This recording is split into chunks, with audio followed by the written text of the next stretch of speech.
We're back at the Canadian Politics of section of Indigo Books. And we're going to talk a bit more about sort of my insights I like to share on Canadian politics.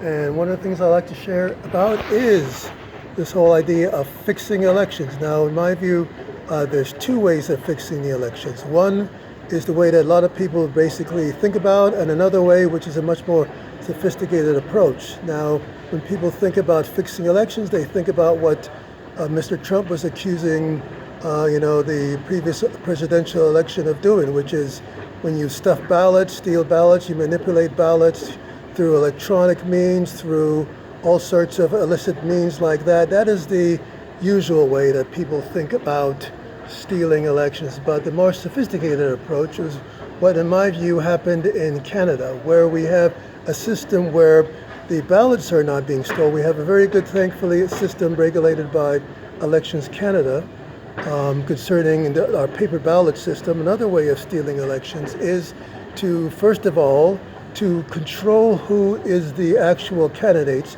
particularly the leadership of parties. And after you control the leadership of parties, you elect who you want to be leaders. Then you control the narrative through the media, which is exactly what we have in Canada, where we have a system that seemed to be biased from the start with respect to the Liberal Party with the election of Mr. Carney. You create a system where only certain people who have certain money can vote, and then after you pool those people, you then narrow the field further down by controlling the media and how people perceive each candidate as being favorable or less favorable.